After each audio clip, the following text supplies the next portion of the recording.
तो आज मैं आपको एक अनोखी रहस्यमय कहानी सुनाऊंगा। अगर आप चैनल पर नए हैं तो अभी सब्सक्राइब कर ले, क्योंकि यह मेरा दूसरा नया चैनल है। तथा कहानी पूरा देखे, अंत में एक अनोखा रहस्य छुपा है। धन्यवाद। तो सुनिए। पुराने समय की बात है। एक नगर में दो बहनें रहती थीं। बड़ी का नाम कलावती और छोटी का नाम सुमित्रा। कलावत बड़ी ही बहुत ही सुंदर और धनी थी, पर उसका मन हमेशा अपने धन और सुंदरता पर गर्व करता था। वहीं सुमित्रा साधारण रूप रंग की थी, पर उसका मन बहुत ही शांत, दयालु और भगवान शिव पार्वती में अटूट श्रद्धा रखने वाला था। नगर में हरितालिका तीज का व्रत आने वाला था। कलावती ने सोचा कि वह इस व्रत में इतनी भव्यता और दिखावा करेगी कि सब लोग उसकी चर्चा करेंगे। उसने अपने लिए सोने के गहने, रेशम की साड़ियां और पूजा के लिए महंगी से महंगी सामग्री खरीदी। जब उसने सुमित्रा से पूछा, तुमने क्या खरीदा है तीज के लिए? सुमित्रा ने मुस्कुराकर कहा, दीदी, मैंने कुछ भी खास नहीं खरीदा। मेरे पास जो है उसी से पूजा करूंगी। कलावती ने उसका मजाक उड़ाया, तुम्हारा व्रत कौन देखेगा? बिना दिखावे के पूजा का क्या फायदा? सुमित्रा ने कुछ नहीं कहा, पर उसके मन में अपनी भक्ति पर पूरा विश्वास था। उसने घर के पास की नदी से साफ मिट्टी ली और उससे शिव पार्वती की छोटी छोटी मूर्तियां बनाई। उसने गांव के बगीचे से ताजे फूल और बेलपत्र इकट्ठे किए और पूजा के लिए एक सुंदर मंडप सजाया। तीज की रात आई। कलावती ने अपने महल में बड़े बड़े पंडाल लगवाए। वहां बड़े बड़े पंडित आए और संगीत का आयोजन भी हुआ। वहीं सुमित्रा ने अपनी कुटिया में सादगी से पूजा शुरू की। उसकी पूजा में कोई भव्यता नहीं थी, बस उसकी सच्ची भावना और पवित्रता थी। अचानक कलावती के पंडाल में एक जोरदार आंधी आई। तेज हवा से पंडाल गिर गया और सारी सामग्री बिखर गई। संगीत भी रुक गया। सब लोग हक्का बक्का रह गए। कलावती का चेहरा शर्म से लाल हो गया। उसी समय नगर का राजा भेष बदलकर अपनी प्रजा को देखने निकला था। जब वह सुमित्रा की कुटिया के पास से गुजरा तो उसने देखा कि तेज हवा के बावजूद भी उसकी कुटिया के दिए जल रहे थे और उसकी पूजा में कोई विघ्न नहीं पड़ा। सुमित्रा पूरे मन से शिव पार्वती का ध्यान कर रही थी।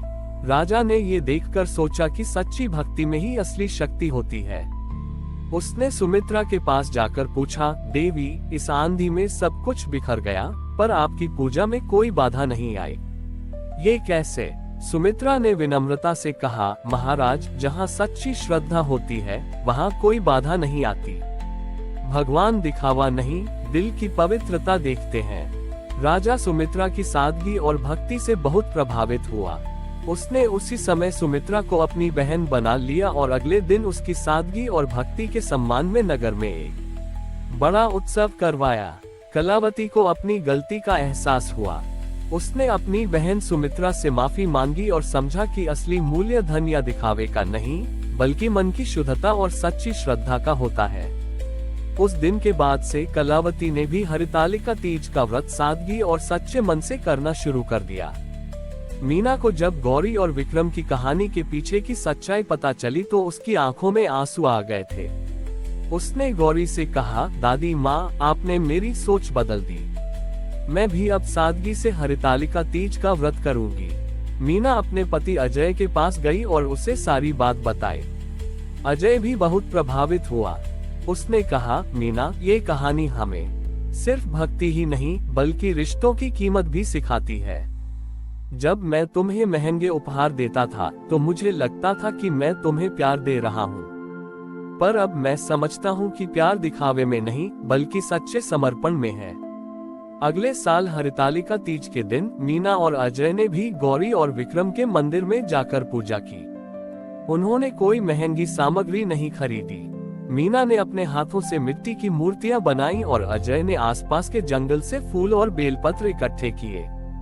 उनकी पूजा उतनी ही सच्ची और पवित्र थी जितनी गौरी और विक्रम की थी। जब पूजा समाप्त हुई तो गौरी और विक्रम ने मीना और अजय को आशीर्वाद दिया। गौरी ने मीना से कहा, तुमने अपनी कहानी में एक नया अध्याय जोड़ा है। समय बीतता गया। मीना और अजय के बच्चे हुए और उन्होंने भी अपने बच्चों को हरितालिका तीज की यही सच्ची कहानी सुनाई।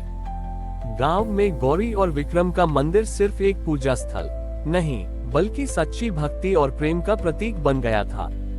हर साल हरितालिका तीज के दिन गांव के लोग उस मंदिर में जाते और गौरी और विक्रम की कहानी सुनते, जो उन्हें सिखाती थी कि सबसे बड़ी दौलत धन नहीं, बल्कि मन की पवित्रता और सच्ची भावना है। कई साल और बीत गए।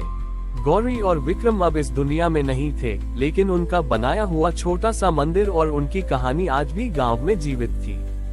हरितालिका तीज के दिन पूरा गांव उस मंदिर में इकट्ठा होता था।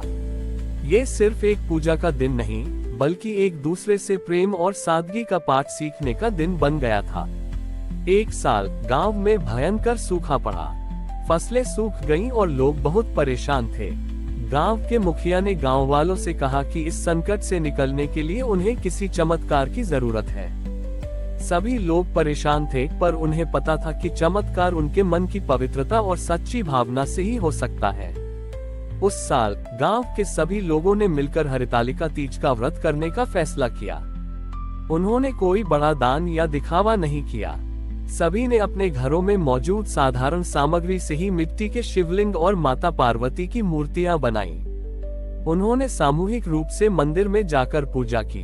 सभी ने सच्चे मन से भगवान शिव और माता पार्वती से प्रार्थना की कि वे गांव पर अपनी कृपा बनाए रखें। उनकी सामूहिक पूजा और सच्ची श्रद्धा का ऐसा प्रभाव हुआ कि पूजा के ठीक बाद आसमान में काले बादल छा गए। कुछ ही देर में झमाझम बारिश होने लगी। यह बारिश सिर्फ पानी नहीं लाए, बल्कि आशा और विश्वास भी लाए। खेत फिर से हरे भरे हो गए और लोगों के चेहरों पर मुस्कान लौट आए। गांव के लोगों ने महसूस किया कि गौरी और विक्रम की कहानी सिर्फ एक कथा नहीं थी, बल्कि एक जीवन का दर्शन था।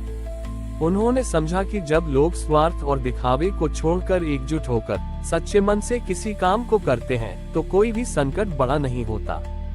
हरितालिका तीज का ये व्रत अब गांव की पहचान बन गया था, जो उन्हें हर साल याद दिलाता था कि सबसे बड़ी शक्ति प्रेम, एकता और सच्ची भक्ति में होती है। हमारी और भी आध्यात्मिक एवं अनोखी कहानियां देखने के लिए हमारे चैनल पर जाएं तथा धार्मिक एवं पौराणिक अनोखी कहानियां हमारे चैनल पर है। कृपया जाके देखें तथा हमारे चैनल को सब्सक्राइब करके रखें और वीडियो लाइक जरूर करें। धन्यवाद।